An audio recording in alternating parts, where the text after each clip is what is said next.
On Christmas Eve, my son uninvited me to dinner and locked the door. I walked to the station in the snow. When I saw a man searching pockets for bus fare, I gave him my last $5 meant for hot chocolate. 2 hours later, a Bentley stopped at the bus stop. The man stepped out, pointed at me and said, "I'm glad to have you here. Follow my story until the end and comment the city you're watching from so I can see how far my story has reached." I stood on Wesley's front porch, clutching the small wrapped ornament in my coat pocket, my breath forming little clouds in the frigid December air. The house looked like something from a magazine, perfectly trimmed hedges dusted with snow, warm golden light spilling from every window, and that expensive wreath Sarah had probably ordered online hanging on the heavy oak door. My fingers were numb from the cold, but I'd been standing there for almost 10 minutes, working up the courage to ring the doorbell. 63 years old, and I still felt like a nervous child when it came to my own son. Through the bay window, I could see the Christmas tree, massive and perfectly decorated, nothing like the modest little tree I'd grown up with, or the scraggly ones Wesley and I used to decorate together when he was small. I caught glimpses of Wesley moving around inside, probably putting finishing touches on dinner. Sarah was there too, elegant as always in what looked like a new red dress. I'd spent my last $27 on the ornament in my pocket. It was a small silver angel, engraved with Wesley's first Christmas, the same one I'd bought 35 years ago when he was born. I'd saved it all these years, hoping someday we'd have the kind of relationship where I could give it to him, where he'd understand what it meant. Taking a deep breath, I finally pressed the doorbell. The chimes echoed through the house, some elaborate melody that probably cost more than my monthly groceries. I heard footsteps approaching, and my heart started beating faster. The door opened, and there was Wesley, my son, tall and handsome in his expensive sweater, but his face immediately hardened when he saw me. "Mom!" His voice was flat, like he was greeting a door-to-door salesman. "What are you doing here?" My voice caught. I'd rehearsed this moment so many times. "I brought you something for Christmas. I thought maybe we could—" "We told you not to come." Sarah appeared behind him, her perfectly manicured hand resting on his shoulder like a claim of ownership. "Wesley made it very clear that Christmas dinner is just for immediate family. Immediate family." The words hit me like a slap. I was his mother. If that didn't make me immediate family, what did? "I just wanted to see you," I said, my voice smaller than I intended. "It's Christmas Eve, Wesley. I haven't seen you since you caused that scene at Emma's birthday party," Wesley interrupted. Emma was my 6-year-old granddaughter. The scene had been me asking if I could take a picture with her.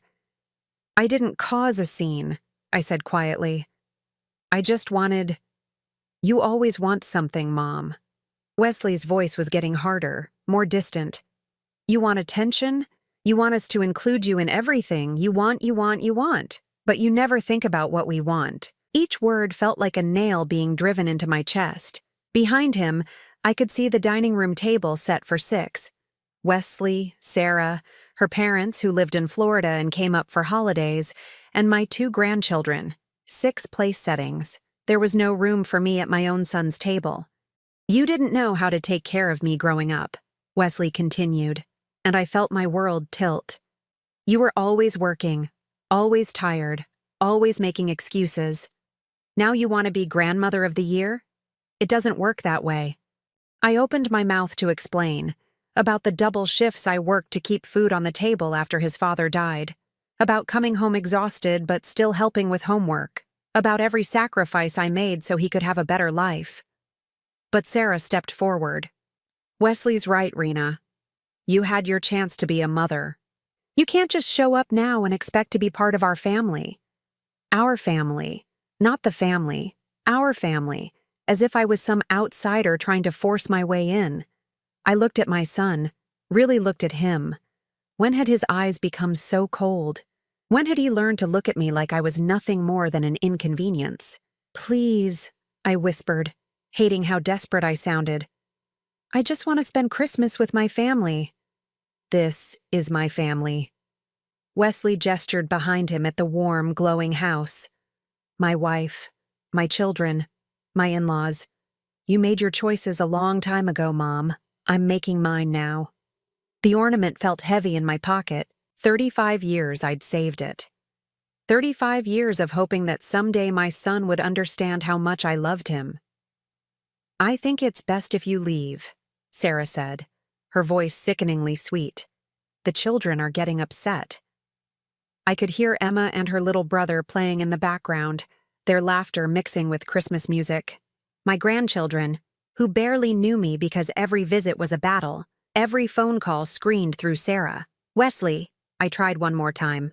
Please, I'm your mother. For just a second, something flickered in his eyes, but then Sarah's hand tightened on his shoulder, and his expression went blank again. No, he said quietly. You gave birth to me. There's a difference. The door closed with a soft click, leaving me standing alone on the porch.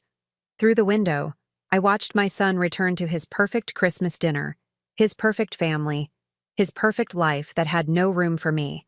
I stood there for a long time, snow beginning to fall heavier now, soaking through my worn coat. The ornament seemed to burn in my pocket, a reminder of how foolish I'd been to think things could change. Finally, I turned and walked back down the driveway. My old Honda looked shabby next to Wesley's BMW and Sarah's Mercedes. Everything about me looked shabby compared to their life. I sat in my car for a few minutes, trying to stop crying. The heater barely worked, and my breath was fogging up the windshield. I'd used the last of my gas money to drive here, money I probably should have spent on groceries instead. But I couldn't sit there forever. The neighbors might call the police on the strange old woman parked outside. I started the car and drove away from Wesley's perfect neighborhood, away from the life I'd never be part of. The snow was coming down harder now, making driving treacherous. By the time I made it back to my side of town, the streets were slick and dangerous. I parked at the bus stop near my apartment. My car was on its last legs, and I didn't trust it to start again if the temperature dropped much more. The bus stop was just a bench under a flickering streetlight, no shelter from the snow. I sat down heavily, suddenly feeling every one of my 63 years. My feet were wet from snow that had seeped through the holes in my old boots. My fingers were so numb I couldn't feel the ornament anymore. That's when I saw him. A man was standing near the bus schedule, frantically patting his pockets. He looked to be in his 40s, nicely dressed but disheveled, like he'd been running.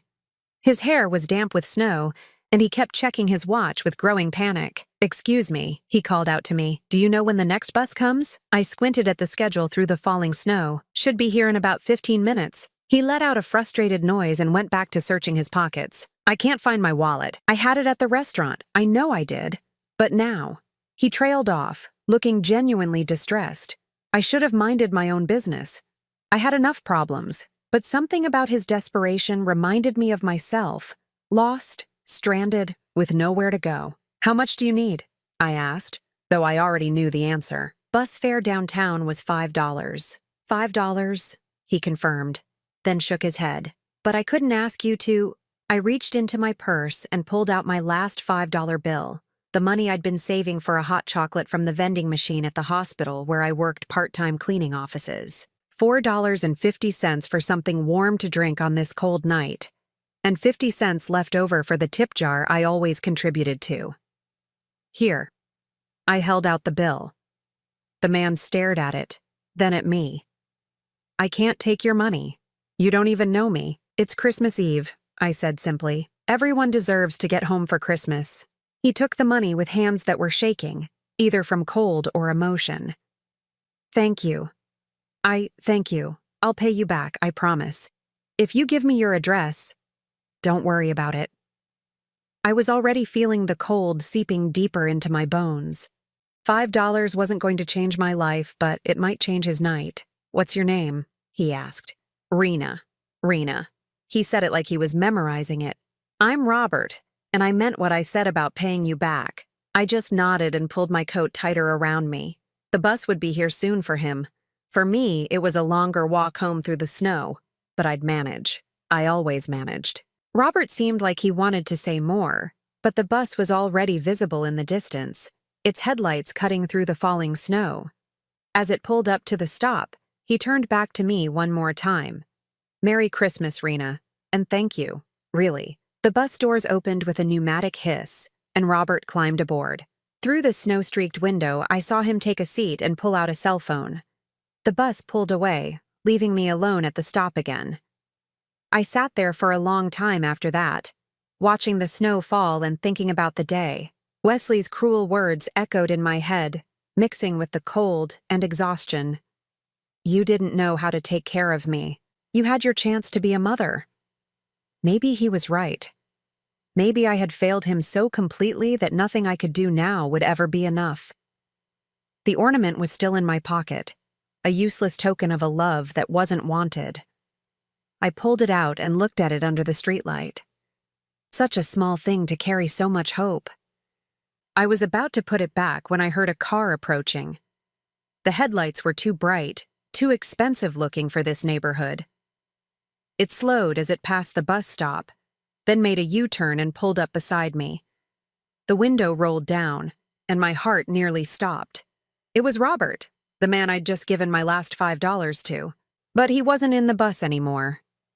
He was in what looked like a Bentley, and he was pointing directly at me. Get in the car, Rena. I stared at Robert through the open window of what was definitely a Bentley.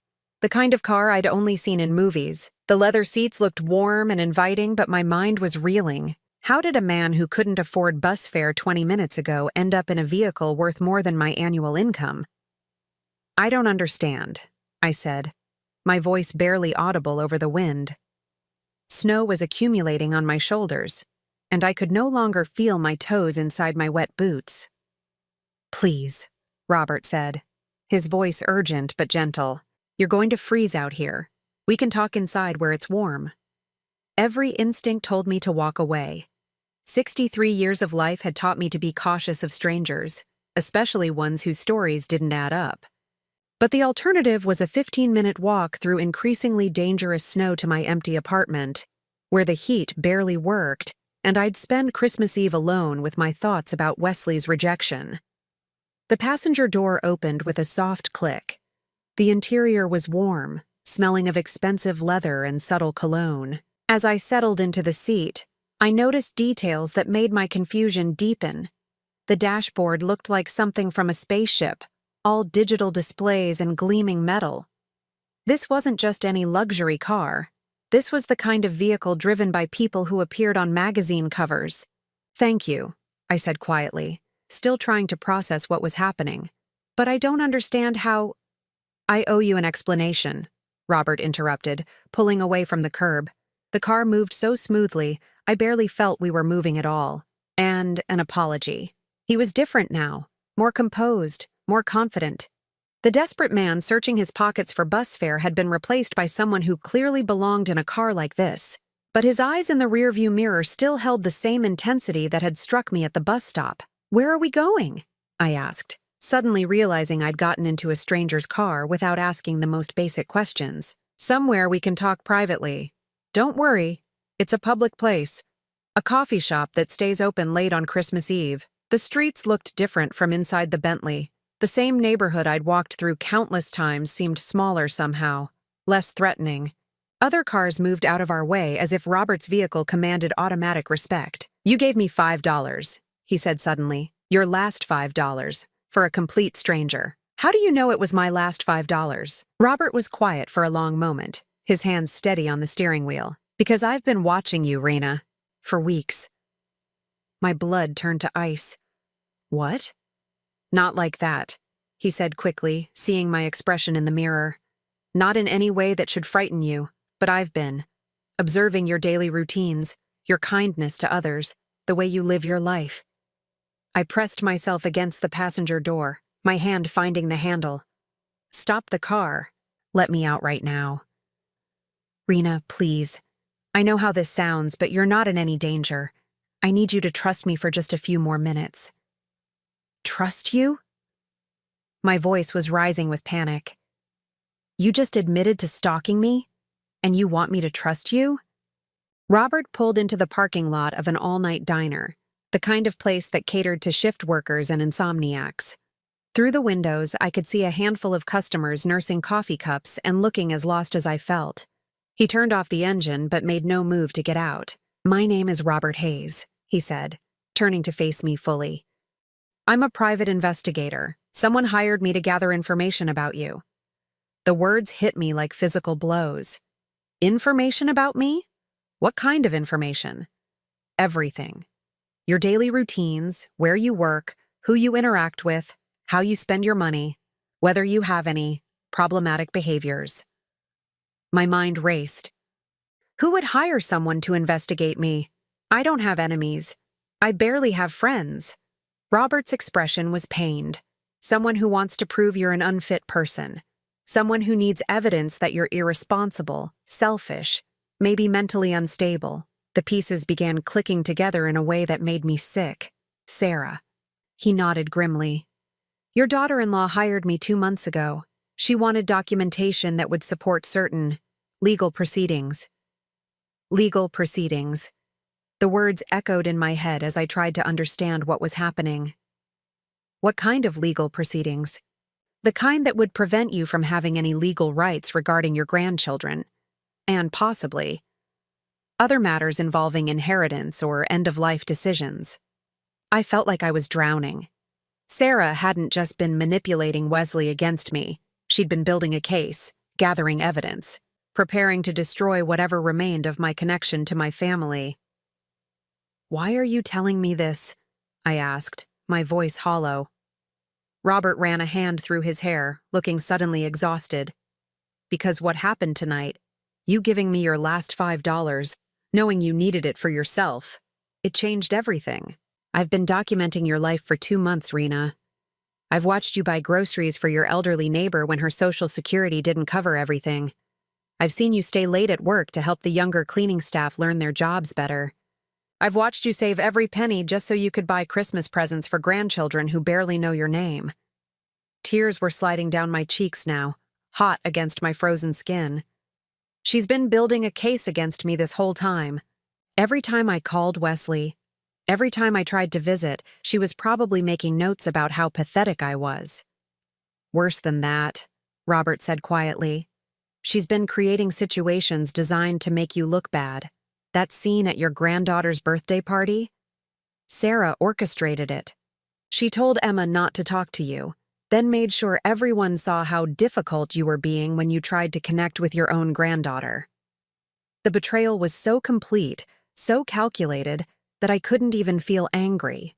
There was only a hollow emptiness where my heart should be. How long have you known? That she was setting me up? I started suspecting it about 3 weeks ago. But tonight, watching you give away money you clearly needed, seeing the genuine kindness in that gesture, I realized I couldn't go through with this anymore. I stared at him through my tears. "So what happens now? You go back and tell Sarah that I'm exactly as pathetic as she thought?" "No." Robert's voice was firm. "Now I help you fight back." The diner's neon sign flickered in my peripheral vision, casting alternating shadows across Robert's face. In the red light, he looked determined. In the blue, almost sad. "I don't understand," I said. "Why would you help me? You don't even know me. I know enough." He pulled out his phone and scrolled through what looked like dozens of photos and videos. "I know you work 2 jobs even though your arthritis makes it painful to stand for long periods. I know you send $25 every month to a children's charity even when you can barely afford groceries. I know you've never missed a day of work in 3 years, and you always volunteer for the worst shifts so the younger employees can spend time with their families."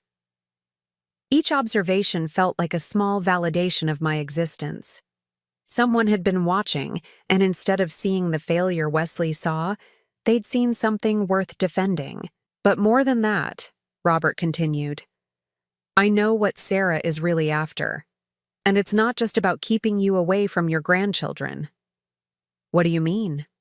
His expression grew dark. "She knows about your life insurance policy, the $87,000 you've been saving to leave to Wesley. She's not just trying to cut you out of their lives, Rena.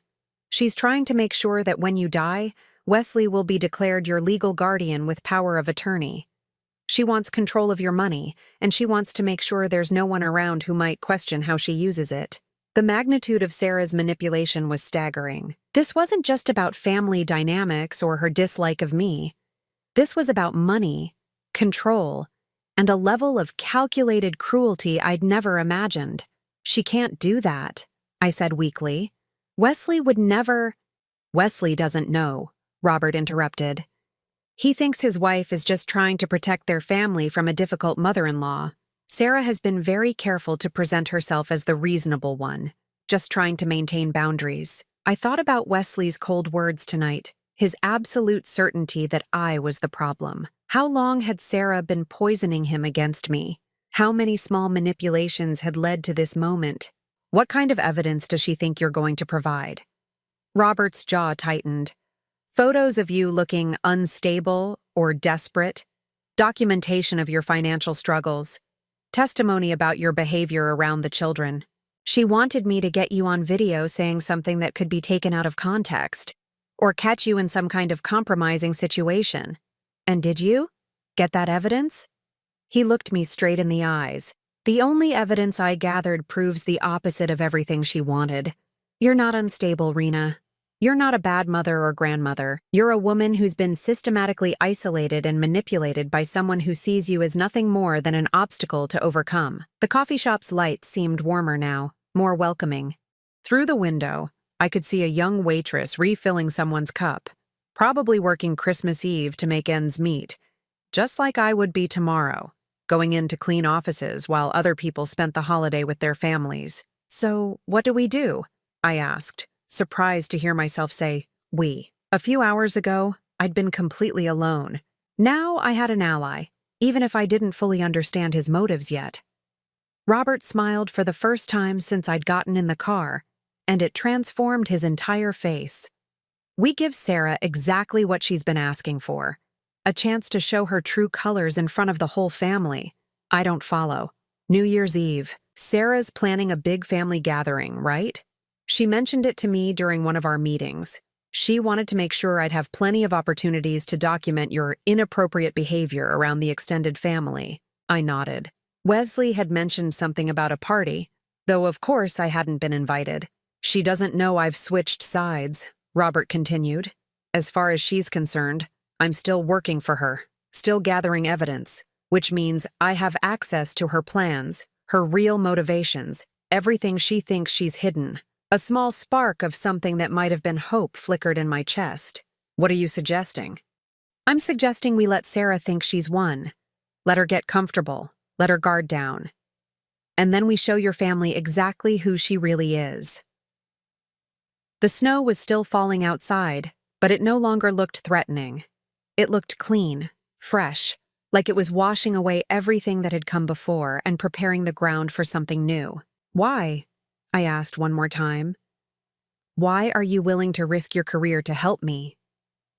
Robert was quiet for a long moment, watching the snow accumulate on the windshield. When he finally spoke, his voice was soft but steady. "Because 30 years ago, a woman about your age gave my family $5 when we were stranded at a bus stop on Christmas Eve. My father had just lost his job. We'd been evicted from our apartment, and we were trying to get to a shelter before they closed for the night. That $5 got us there safely." My breath caught. "Robert, it wasn't about the money," he continued. "It was about someone seeing us as human beings worth helping when everyone else looked right through us. That woman probably saved our lives, and I never got a chance to thank her." He turned to look at me, and I saw my own reflection in his eyes. Not the pathetic old woman Wesley saw, but someone worth fighting for.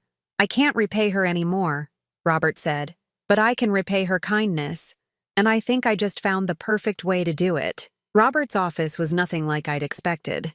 The 23rd floor of a downtown high-rise with floor-to-ceiling windows overlooking the city lights. Everything was clean lines and expensive furniture, the kind of place that screamed success. I felt out of place in my damp coat and worn boots, but Robert didn't seem to notice. "Coffee?" he asked, moving to a machine that looked more complicated than my entire kitchen. "Please." I was still trying to process everything he'd told me in the car. Sarah had hired him. For 2 months, someone had been watching my every move, documenting my life like I was some kind of criminal. Robert handed me a steaming mug, real ceramic, not the paper cups I was used to. The coffee was rich and warm, probably worth more per ounce than I spent on groceries in a day. "I want to show you something," he said, settling behind his desk. "But I need you to prepare yourself. What you're about to see, it's going to be difficult." I set down my coffee with hands that weren't quite steady. "Show me." Robert opened his laptop and turned the screen toward me. The first thing I saw was a photo of myself, taken from across a parking lot. I was coming out of the grocery store, struggling with bags that were clearly too heavy for me. The timestamp showed it was from 3 weeks ago. "She wanted documentation of your daily activities," Robert explained, clicking to the next image. "Proof that you were struggling financially, that you looked." He paused, choosing his words carefully. "Unstable." The next photo showed me at the bus stop near my apartment, waiting in the rain because my car wouldn't start. I remembered that day. I'd been running late for my cleaning job at the hospital, and I'd called in to explain I might be a few minutes behind schedule. In the photo, I looked bedraggled and desperate. "Sarah's instructions were very specific," Robert continued. "She wanted pictures that would make you look like a burden, someone who couldn't take care of herself, let alone be trusted around children." Photo after photo scrolled by, me counting change at the grocery store, me walking to work because I couldn't afford gas, me sitting alone at the diner on Thanksgiving because I had nowhere else to go. Each image felt like a violation, but worse than that, they told the story Sarah wanted told, of a pathetic old woman barely hanging on to dignity. "This is what she was planning to show Wesley," I said, my voice barely a whisper. "Along with this." Robert clicked to a new folder, and suddenly I was looking at video footage. The quality was poor, clearly shot from a distance, but I could see myself clearly enough. I was at Emma's 6th birthday party, the one Wesley had mentioned as my scene.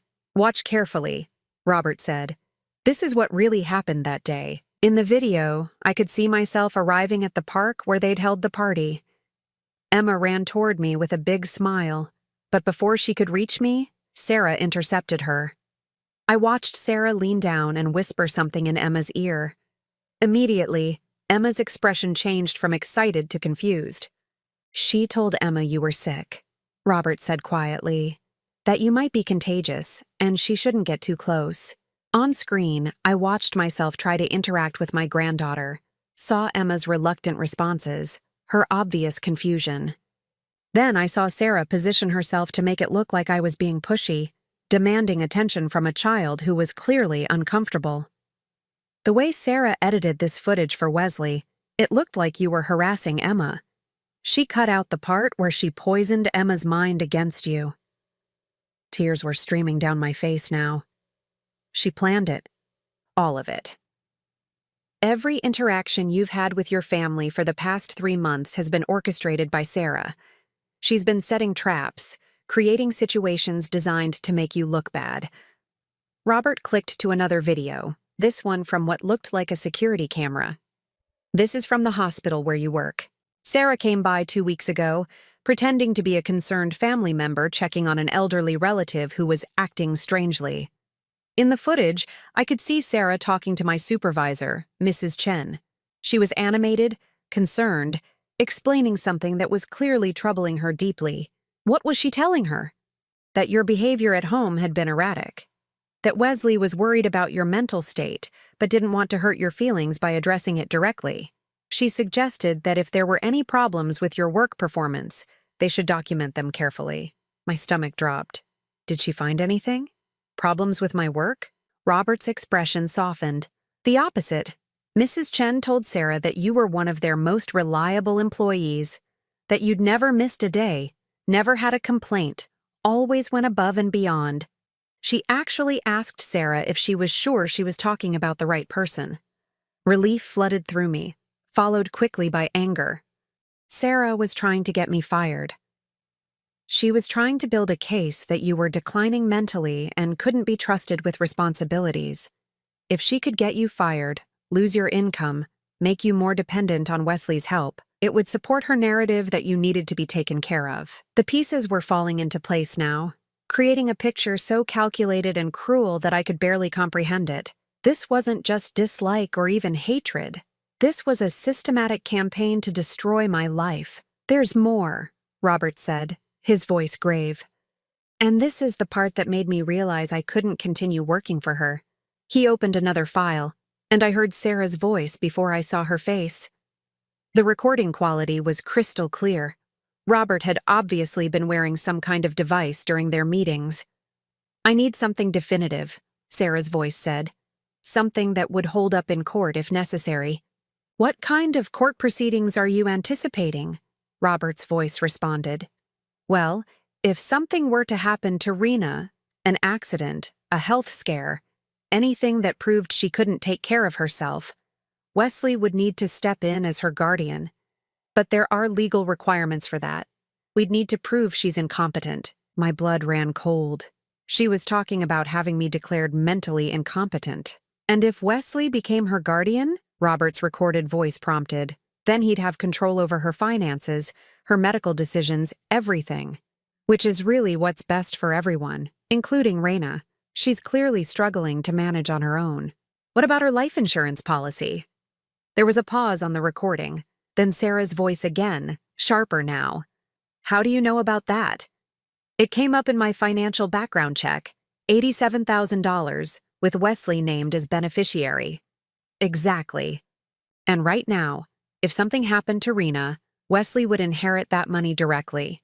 But she's stubborn enough that she might change her will if she gets angry with us. If Wesley is her legal guardian, he can make sure that doesn't happen." I felt sick. She wasn't just trying to cut me out of their lives. She was planning for my death, making sure she'd control whatever I left behind. "The thing is," Sarah continued on the recording, "Rena's already old and not in great health. These things have a way of working themselves out naturally, if you know what I mean." The implication hung in the air like a toxic cloud.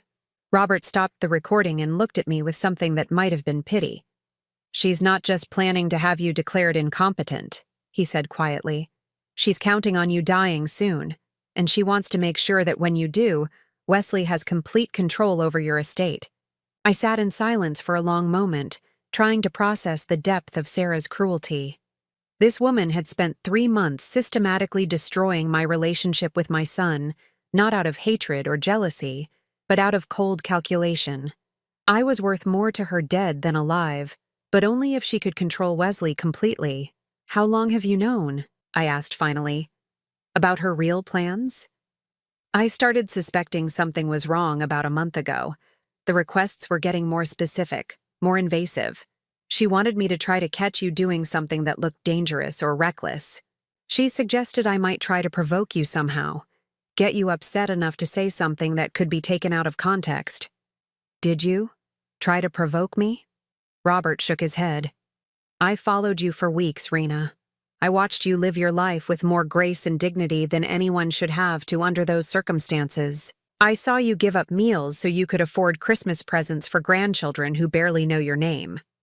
I watched you stay late at work to help train new employees, even when you weren't being paid for the extra time.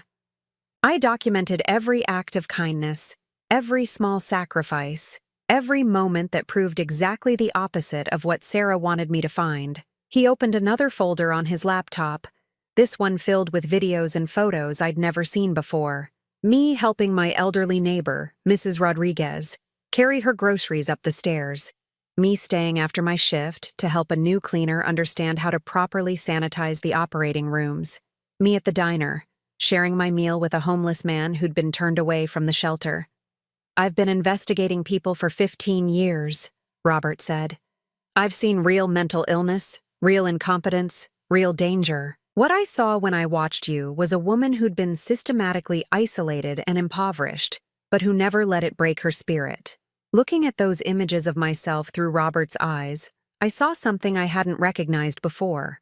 Not the failure Wesley believed I was, not the burden Sarah wanted to prove I'd become, but someone who'd survived and remained kind despite everything. "What about tonight?" I asked. "The bus stop, giving you the $5. Was that part of your investigation?" Robert's expression grew complicated. "I was supposed to meet Sarah tonight to deliver my final report, but I couldn't do it. I couldn't hand over evidence that would destroy an innocent woman's life." So I went to the bus stop instead, planning to take the bus downtown and disappear. Find a way out of this contract without hurting you. But you didn't have money for the bus. I'd thrown my wallet in a trash can 6 blocks away. I was so disgusted with myself, with what I'd been hired to do, that I couldn't stand to carry the money Sarah had paid me. He leaned back in his chair, running a hand through his hair. When you gave me that $5, money you clearly needed for yourself, it crystallized everything I'd been feeling. Here was a woman who'd been painted as selfish and irresponsible, giving her last money to a stranger. It was the final proof I needed that everything Sarah had told me about you was a lie.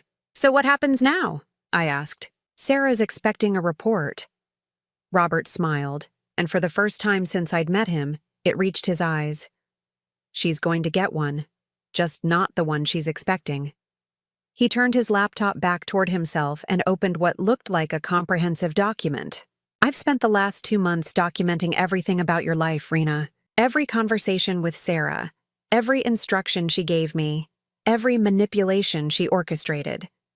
I have enough evidence to prove that Wesley's been systematically turned against his own mother by a woman who sees you as nothing more than a financial obstacle.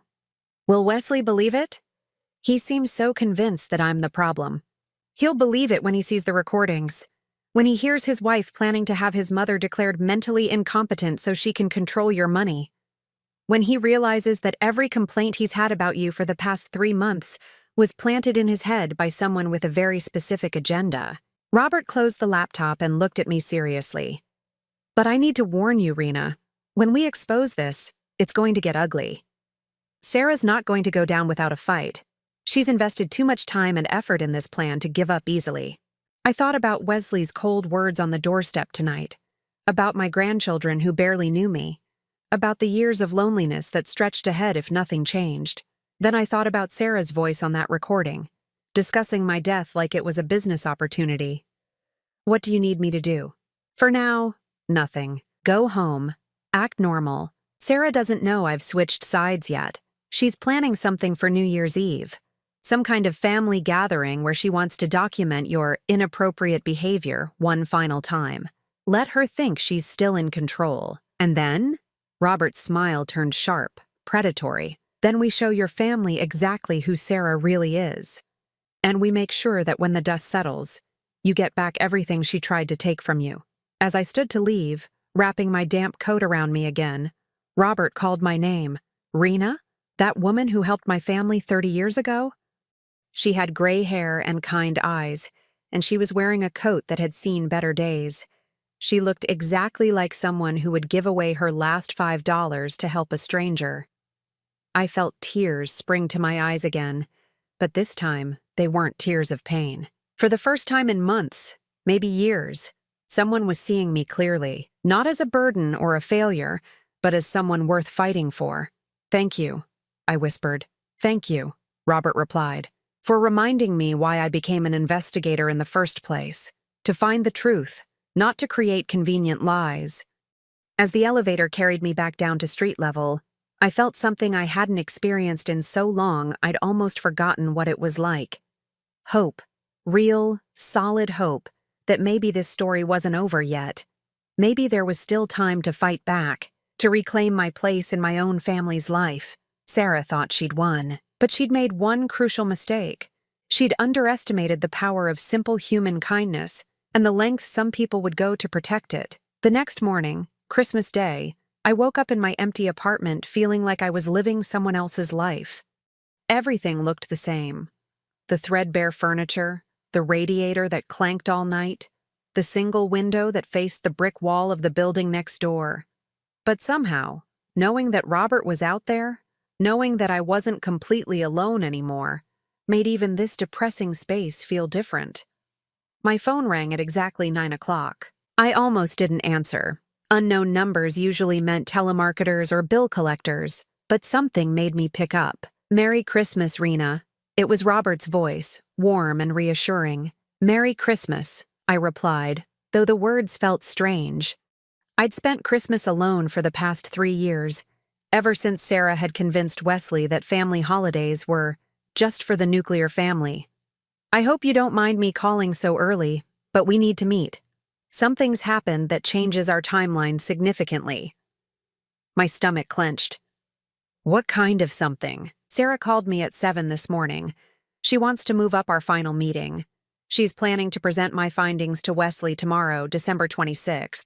She can't wait until New Year's Eve.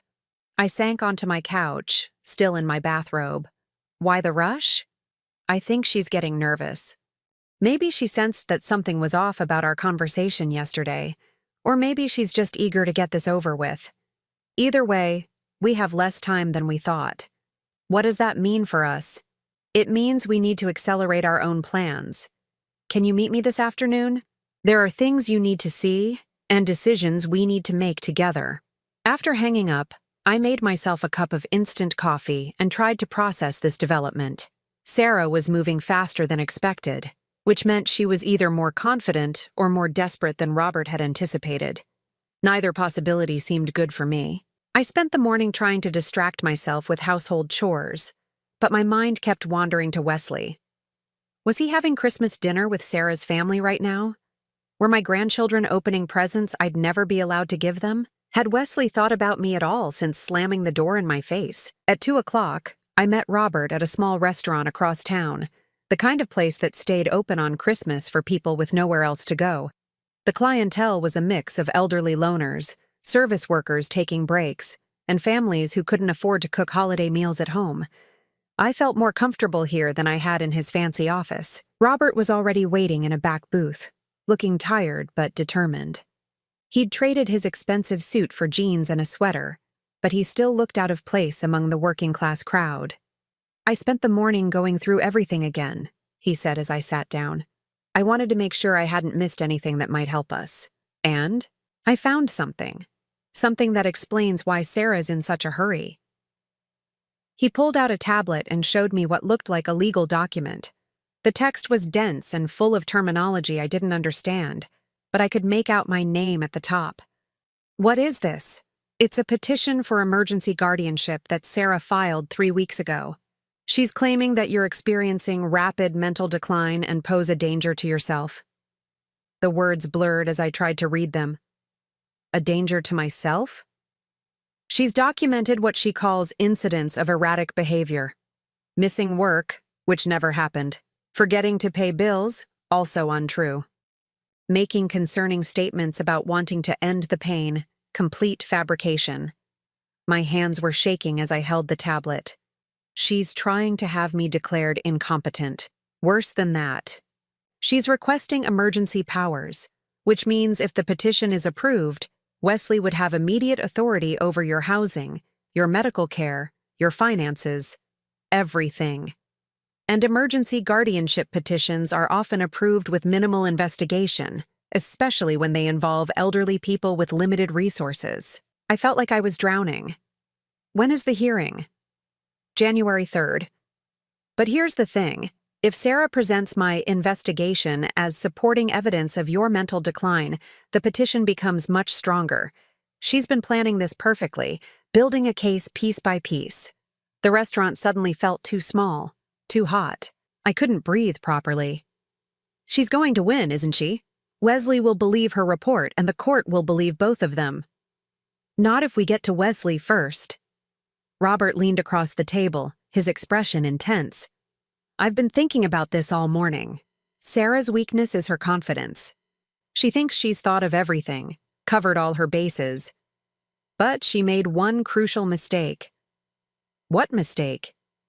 She hired an honest investigator. He opened another file on his tablet, this one showing what looked like a detailed timeline.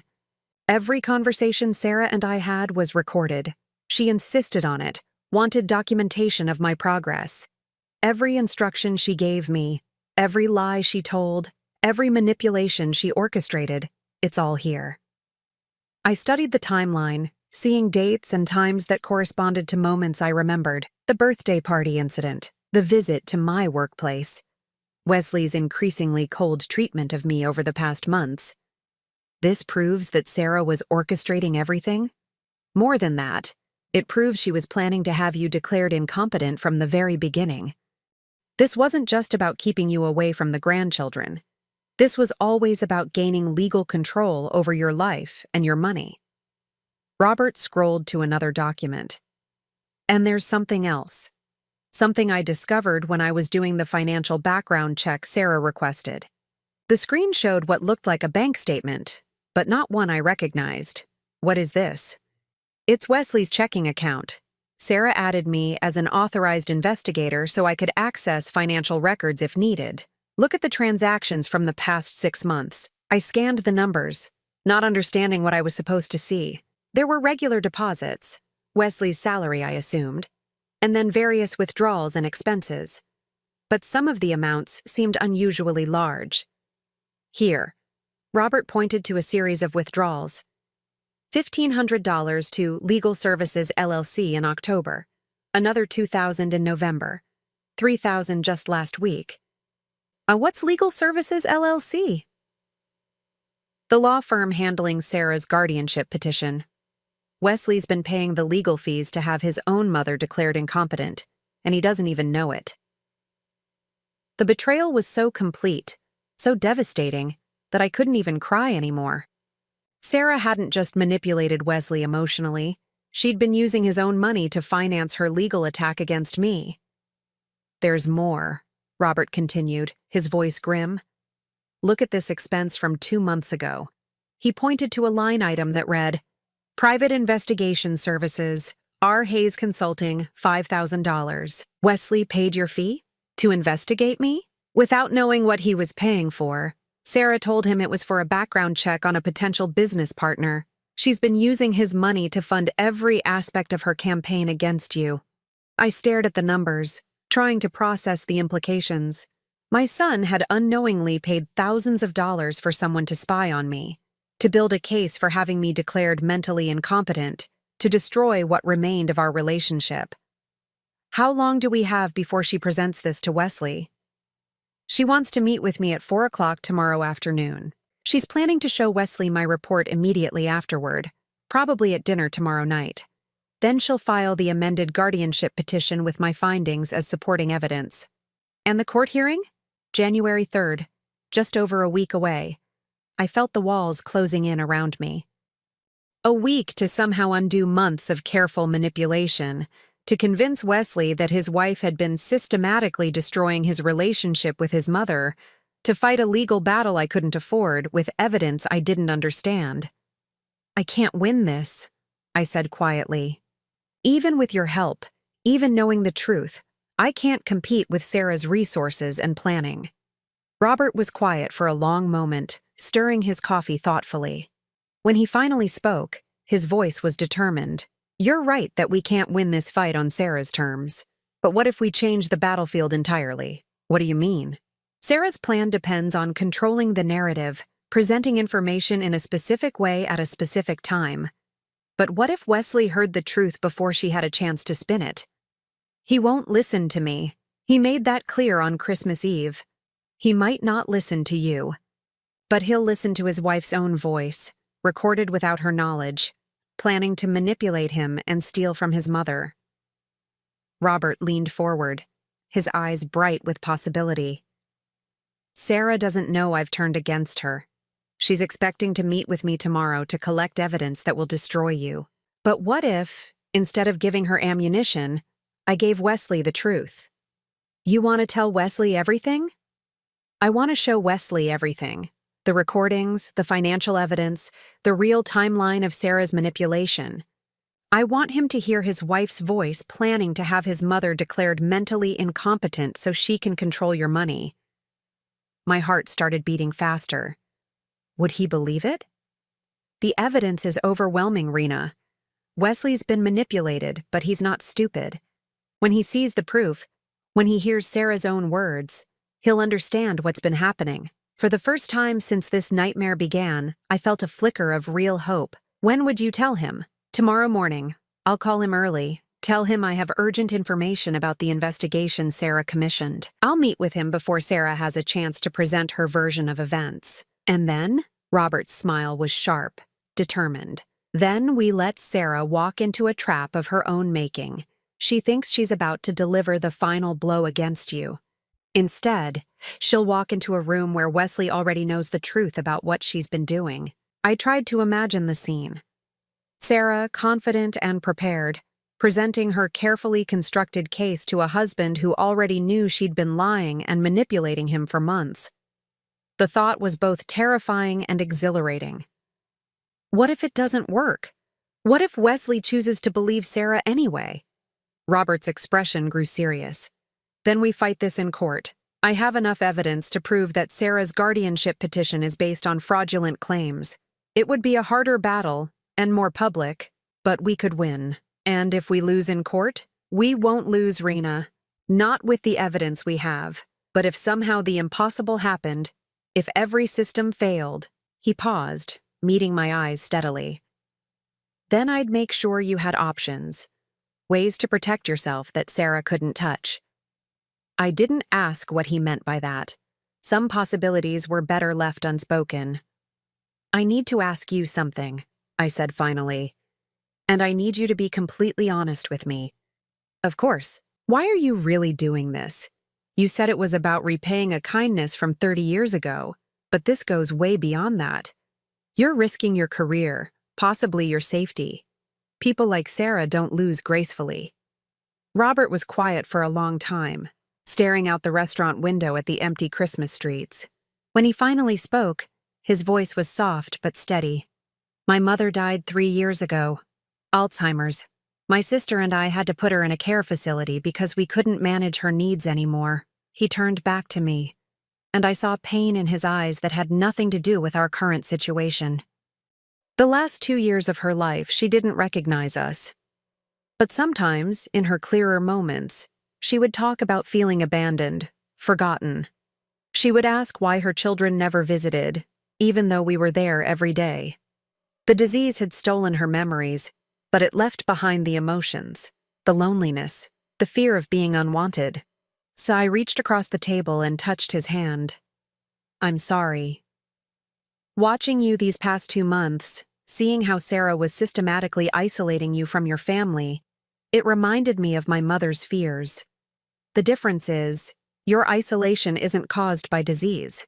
It's being deliberately created by someone who should be protecting you. He squeezed my hand gently. I couldn't save my mother from Alzheimer's, but I can save you from Sarah. And maybe, in doing that, I can find some peace with the things I couldn't fix in my own family. I understood then that this was about more than justice or repaying old kindnesses.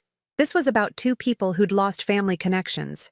Him through death, me through manipulation, trying to reclaim something precious that had been stolen. What do you need me to do? I asked. Go home. Act normal. If Sarah or Wesley contact you, don't let on that anything has changed.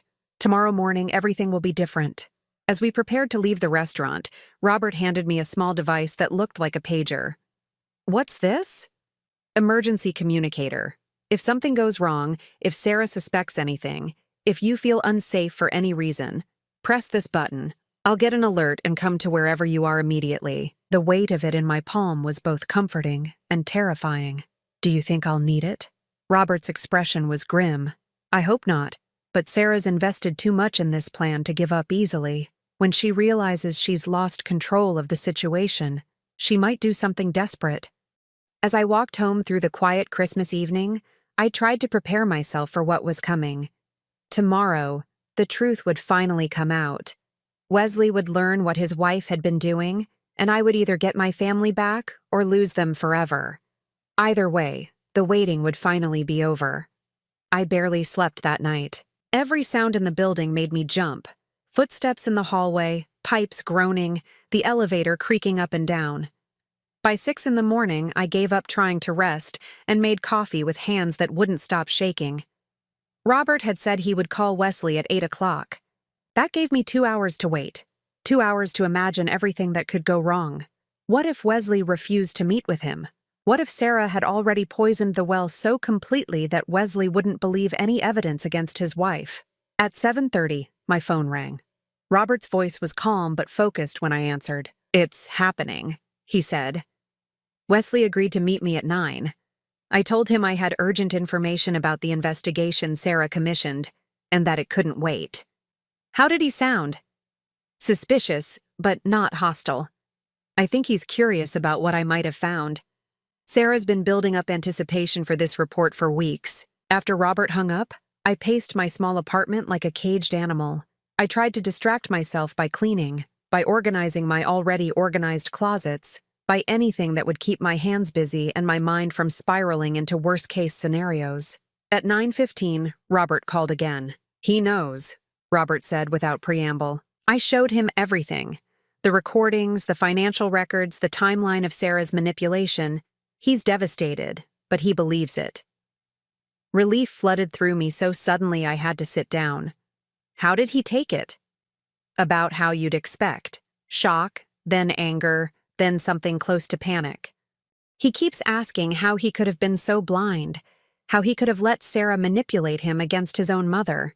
What did you tell him? The truth, that Sarah is very good at what she does, and that manipulation works best on people who love and trust the manipulator. He's not stupid, Rena. He's just been systematically lied to by someone he had no reason to doubt. I closed my eyes, trying to process the enormity of what this meant. After months of rejection, Wesley finally knew the truth about what had been happening. What happens now? Wesley wants to confront Sarah directly, but I convinced him to wait. Sarah's supposed to meet with me at 4 o'clock this afternoon to collect my final report. Wesley's going to be there, hidden, listening to everything she says. You want her to incriminate herself further? I want her to reveal her true nature completely, with no possibility of denial or excuse. Sarah's been very careful to present herself as reasonable and caring. But when she thinks she's won, when she thinks she's finally getting what she wants, she'll drop the mask. Robert's plan was elegant in its simplicity. Sarah would walk into what she thought was a victory meeting, expecting to receive evidence that would destroy me. Instead, she would reveal her own malicious intentions in front of the husband she'd been manipulating. I need to warn you, Robert continued. Sarah's going to be furious when she realizes what's happened. She might try to contact you directly, and she won't be pretending to be nice anymore. I understand. Keep that emergency device with you. If she shows up at your apartment, if she threatens you in any way, use it immediately. The morning dragged by like a slow torture. I tried to imagine what Wesley was feeling, learning that his wife had spent months orchestrating a campaign against his mother. Did he feel guilty? Angry? Betrayed? All of those emotions were certainly what I would feel in his position. At 11, my phone rang. Wesley's name appeared on the screen, and for a moment I couldn't breathe. Mom? His voice was thick with emotion, barely recognizable. Wesley. I had to clear my throat to get the word out. Mom, God, I don't even know how to begin. What I said to you on Christmas Eve, the way I've been treating you. He broke off and I could hear him crying. Wesley. No, let me say this. I've been horrible to you, cruel, and all because I believed, because she made me believe. He took a shuddering breath. I'm so sorry, Mom. I'm so incredibly sorry. Tears were streaming down my face now. It's okay. You couldn't have known. But I should have known. You're my mother. I should have trusted you over anyone else. I should have questioned why suddenly everything you did seemed wrong to me. Sarah's very convincing, I said gently. She made you see what she wanted you to see. The things she said about you, the stories she told. Mom, I've been paying thousands of dollars for a legal case against you that I didn't even know about. My own money was being used to try to destroy you. The pain in his voice was almost unbearable. Wesley, listen to me. What matters now is that you know the truth. We can get through this together. Can we? Can you forgive me for what I've put you through? You're my son, I said simply. There's nothing to forgive. We talked for almost an hour. Wesley told me how Sarah had gradually changed his perception of me, always with seemingly reasonable explanations and loving concern. She'd painted every one of my actions in the worst possible light, reframed every conversation to make me seem selfish or unstable. The Christmas ornament, Wesley said suddenly. The one you brought on Christmas Eve. What was it? I told him about the silver angel, about saving it for 35 years. hoping someday we'd have the kind of relationship where such a gift would mean something. I want it, he said fiercely. I want that ornament, and I want to hang it on our tree together. What about Sarah? Wesley's voice hardened. Sarah won't be a problem much longer.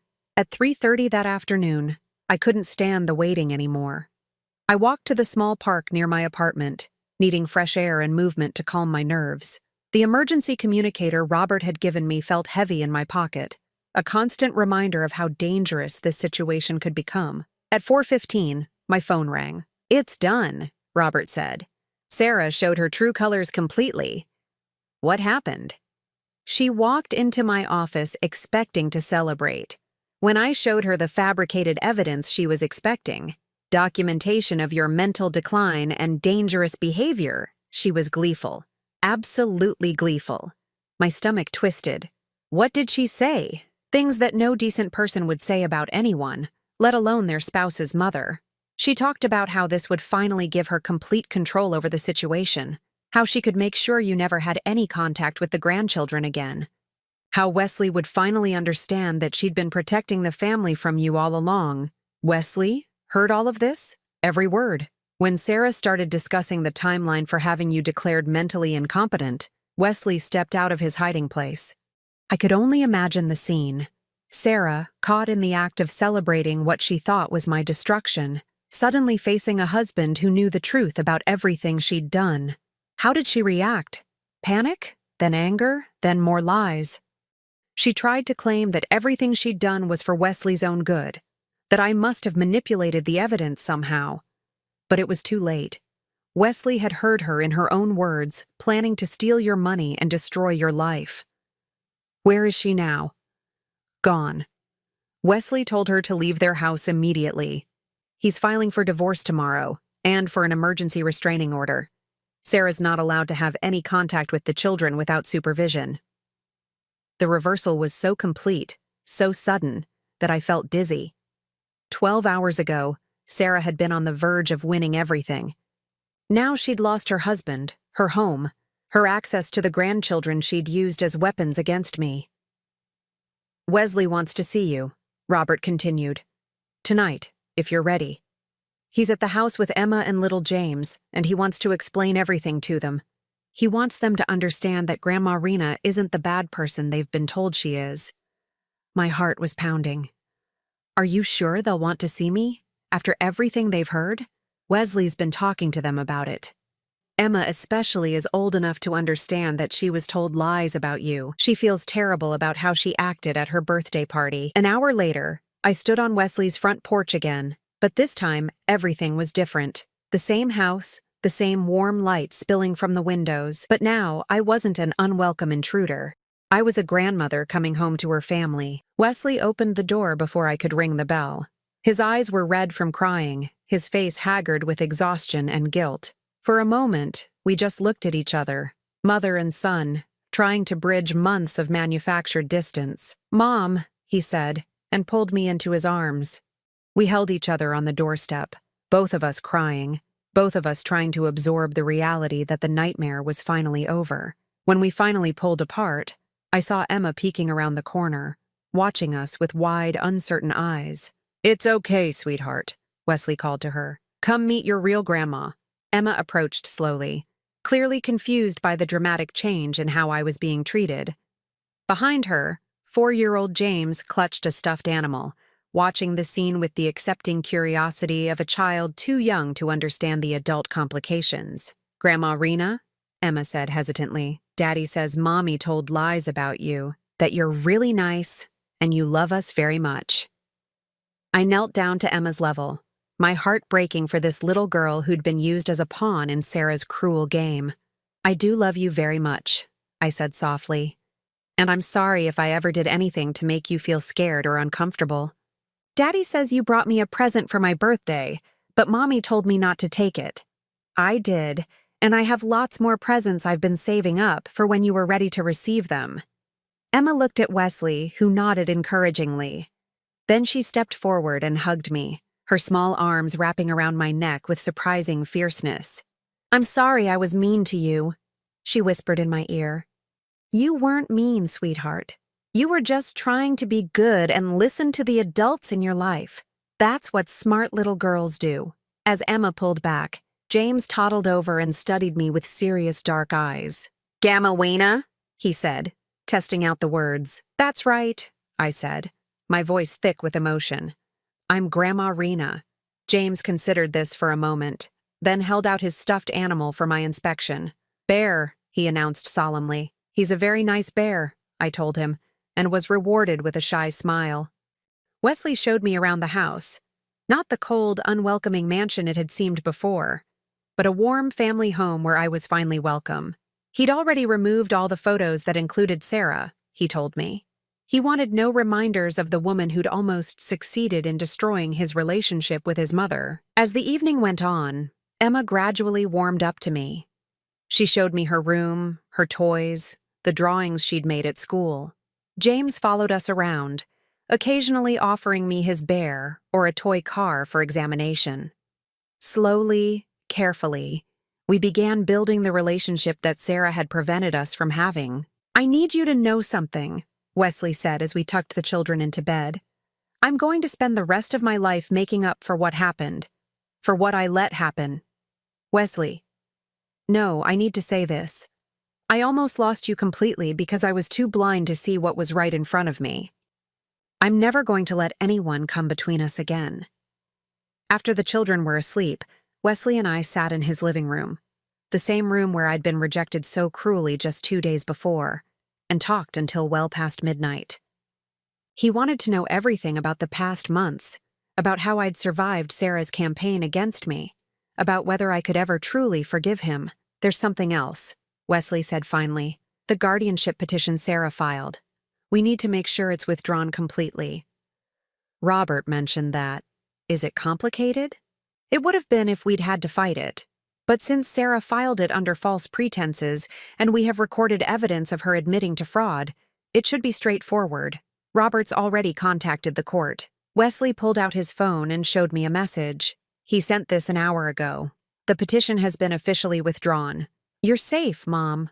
Completely safe. As I prepared to leave that night, Wesley handed me a small wrapped package. I want you to have this now, he said. Inside was the silver angel ornament I'd brought on Christmas Eve. Wesley had retrieved it from where I'd left it on the side table, and now he was giving it back to me. I want you to keep it, he said, as a reminder that no matter what anyone tries to do to tear us apart, we're family. Real family. And nothing Sarah did changes that. I held the ornament up to the light, watching it catch and reflect the warm glow from Wesley's Christmas tree. Such a small thing, but it represented so much. Hope fulfilled, love restored, family reunited. Thank you, I whispered. Thank you, Wesley replied, for never giving up on us, even when we gave up on you. As Robert drove me home that night, he'd insisted on providing transportation, not wanting me to navigate the emotional aftermath alone. I felt something I hadn't experienced in years. Complete peace. How are you feeling? Robert asked as we pulled up to my building. Like I can finally breathe again, I said honestly. For months, I felt like I was drowning, like everything I did only made things worse. Now you have your family back, and I have you, I said, surprising myself with the admission. Whatever this is between us, whatever it becomes, I want you to know that you saved more than just my relationship with Wesley. You saved me from giving up entirely. Robert's smile was gentle, understanding. You saved me too, Rena. You reminded me why truth matters, why fighting for good people is worth any risk.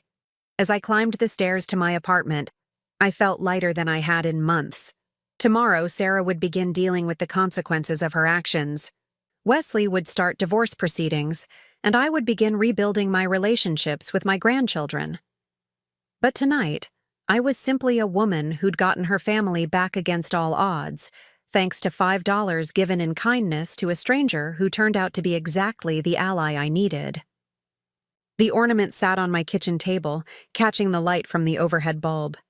Tomorrow, Wesley and I would hang it on his tree together, the first of many new traditions we'd build as we worked to heal what Sarah had tried to destroy forever. 6 months later, I stood in the kitchen of my new apartment, a bright, spacious place just 10 minutes from Wesley's house, watching my granddaughter Emma help me frost cupcakes for her little brother's 5th birthday party. Flour dusted her dark hair, and chocolate icing smeared her cheek, but her concentration was absolute as she carefully piped frosting flowers onto each cupcake. "Like this, Grandma Rena?" she asked, showing me her handiwork. "Perfect, sweetheart. James is going to love them." It was hard to believe how much had changed since that snowy Christmas Eve when I'd given my last $5 to a stranger at a bus stop. The stranger who had become so much more than an ally in my fight against Sarah's manipulation. "Is Robert coming to the party?" Emma asked, as if reading my thoughts. "He is," I said, unable to suppress my smile. "He'll be here soon." Emma grinned. "Good. He promised to teach James how to make paper airplanes." Robert had become a fixture in our lives over the past months, but not in the way I'd originally expected. What had started as professional assistance had gradually transformed into something deeper, more personal. He attended family dinners, helped Wesley with legal paperwork related to the divorce, and had won over both grandchildren with his patience and gentle humor. As for Sarah, she had disappeared from our lives as completely as if she'd never existed. The divorce had been finalized 3 months ago, with Wesley retaining full custody of the children. Sarah had been forced to return the money she'd stolen from my inheritance fund, plus penalties, and her attempts to claim any portion of Wesley's assets had failed spectacularly once her fraudulent behavior was fully documented. She'd tried, in the weeks following her exposure, to contact Wesley with increasingly desperate messages claiming that she'd only been trying to protect the family, that I had somehow manipulated Robert into fabricating evidence, but the recordings of her own voice planning my destruction had made her protests pointless. The last I'd heard, she was living with her parents in another state, working as a retail clerk, and still claiming to anyone who would listen that she was the real victim in the situation. Wesley had blocked all her attempts at communication, and the restraining order ensured she couldn't come near the children or me. "Grandma, can you tell me about the bus stop again?" Emma asked as we finished the cupcakes. This had become one of her favorite stories, the night everything changed because I helped a stranger. "Well," I said, settling onto one of the bar stools at my kitchen counter. It was Christmas Eve, and it was snowing very hard. I was feeling very sad because I'd just been to your daddy's house, but I wasn't welcome there. "Because Sarah told lies about you," Emma said solemnly. She understood, in the way children do, that sometimes adults make terrible mistakes. That's right. So I was sitting at the bus stop feeling sorry for myself when I saw a man who needed help. He didn't have money for the bus, and I only had $5, but I gave it to him anyway. "Even though you needed it for hot chocolate," Emma added, knowing this part by heart. "Even though I needed it for hot chocolate. And do you know why I gave it to him? Because it was the right thing to do, even when you were sad." "Exactly. And because I chose to be kind even when I was hurting, something wonderful happened." "You got Robert," Emma announced triumphantly. "I got Robert," I agreed, "and through Robert, I got my family back." The doorbell rang and Emma jumped down from her stool. "I'll get it! It's probably Robert!" She was right. Robert stood on the doorstep with James perched on his shoulders, both of them grinning broadly. James had apparently convinced Robert to take him to the park before the party, and they both looked windswept and happy. "Did you have fun?" I asked, giving Robert a quick kiss as James scrambled down and ran to show Emma something he'd found at the park. "The best kind of fun," Robert said, wrapping his arms around me. "Though I think I'm getting too old to push a 4-year-old on swings for an hour." 5-year-old, I corrected. "As of today." "Right, 5-year-old. That's even worse for my back." I laughed, still amazed at how natural this felt. Domestic moments with a man who'd come into my life in the most unexpected way. We'd been officially dating for 4 months now, though Robert claimed he'd been falling in love with me for much longer. "I was falling in love with your character long before I met you properly," he'd told me one evening as we walked through the park where I'd once sat alone, feeling sorry for myself. "Watching you live your life with such grace under pressure, such kindness despite everything you were going through. How could I not fall for that? Even when I looked like a desperate old woman counting change at the grocery store? I'd teased. Especially then. You had every reason to be bitter, to be angry at the world. Instead, you were still finding ways to help other people. The afternoon party was everything a 5-year-old's birthday should be. Chaotic, loud, and full of laughter. Wesley had invited several of James's friends from preschool, and the apartment was soon filled with children running around while their parents tried to maintain some semblance of order. I watched Robert help James blow out his birthday candles, saw Emma hanging onto Wesley's arm as they played pin the tail on the donkey, and felt a contentment I'd never thought I'd experience. This was what family was supposed to feel like. Messy, loving, inclusive. "Mom," Wesley said, appearing beside me as I cleaned up wrapping paper. "Can I talk to you for a minute?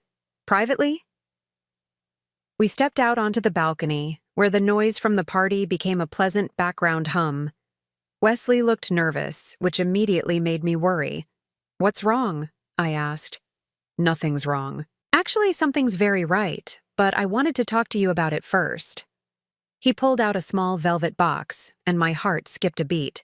"Wesley, you're not for me," he said quickly, then grinned. "Well, not directly for me. I picked this up for Robert.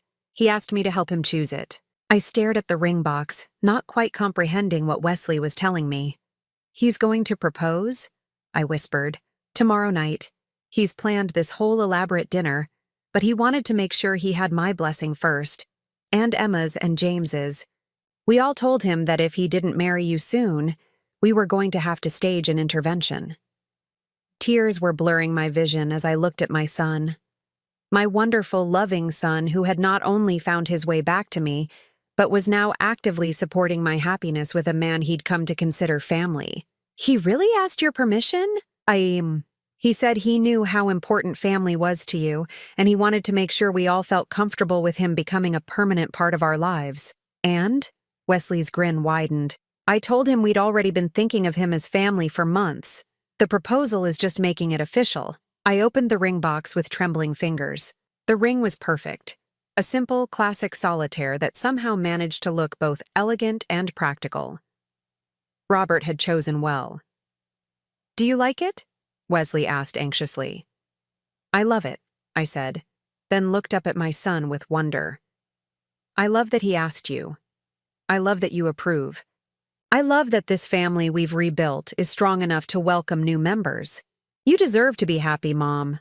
After everything you've been through, everything you sacrificed for me over the years, you deserve every bit of happiness Robert can give you." We stood on the balcony for a few more minutes, watching the city below us come alive with evening lights. A year ago, I'd been alone, rejected, facing a future that held nothing but increasing isolation. Now I had my family back, my grandchildren in my life, and a man who loved me planning to propose tomorrow night. "There's one more thing," Wesley said as we prepared to go back inside. "Robert wanted me to tell you, he's not just proposing marriage. He wants to adopt Emma and James officially, if that's something you'd be comfortable with." I nearly dropped the ring box. Adopt them? Their biological father is completely out of the picture. Sarah made sure of that years ago. She didn't want James's father involved because he didn't meet her social standards. And Emma's father has never shown any interest in being a parent. But I'm not their mother. That's your decision to make. Wesley shook his head. "If you marry Robert, you'll be their step-grandmother. But more than that, you'll be part of their legal family in a way that no one can ever take away again. Robert wants to make sure that what happened with Sarah can never happen again." The thoughtfulness behind the proposal took my breath away. Robert wasn't just asking me to marry him. He was asking to join our family completely, permanently, in every legal and emotional way possible. "What did you tell him?" I told him I couldn't think of anything that would make me happier than having him as the children's father. He loves them, Mom. Really loves them. Not just tolerates them because he loves you. Inside, the party was winding down. Parents were collecting tired children and leftover cupcakes, and James was beginning to show signs of the inevitable post-party crash. Robert was sitting on the floor with Emma, teaching her the paper airplane techniques he'd promised, while James leaned against his shoulder, fighting sleep. Watching them together, I could see what Wesley meant. Robert wasn't performing the role of caring adult. He genuinely enjoyed spending time with the children, patiently answering their endless questions, remembering their preferences and fears and silly jokes. "You're thinking very hard about something," Robert observed as the last guest departed and we began the final cleanup. "Just thinking about how much has changed," I said honestly. "Good changes? The best changes." That evening, after Wesley took the children home to their own beds, Robert and I sat on my couch sharing leftover birthday cake and talking about the day. He seemed more nervous than usual, confirming Wesley's revelation about tomorrow night's plans. "Rena," he said suddenly, setting down his fork and turning to face me fully. "Yes? Do you ever think about the future? About what you want the rest of your life to look like?" I smiled, knowing where this was heading, but wanting to let him find his own way there. "I think about it more now than I used to. For a long time, I couldn't see past just surviving each day. Now I can imagine actually being happy. What would that happiness look like?" I considered the question seriously. "It would look like family dinners where everyone feels welcome. It would look like grandchildren who run to me when they're hurt instead of running away. It would look like someone to share the good news with, and someone to hold me when the news is bad." Robert took my hands in his expression tender and serious. "It would look like waking up next to someone who loves you exactly as you are?" "Yes," I whispered. "It would look exactly like that." We sat in comfortable silence for a moment, both of us aware that we were on the verge of something life-changing, but neither quite ready to take the final step. "Robert," I said finally, "whatever you're planning for tomorrow night, are you sure? I'm 63 years old.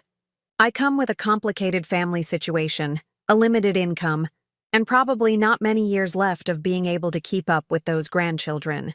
Robert laughed softly, bringing my hands to his lips and kissing my knuckles gently. "Rena, you gave away your last $5 to help a stranger on the worst night of your life. If that's not proof that you're exactly the kind of person I want to spend whatever years I have left with, I don't know what would be. Even though I'm old and set in my ways? Especially because you're wise and know what really matters.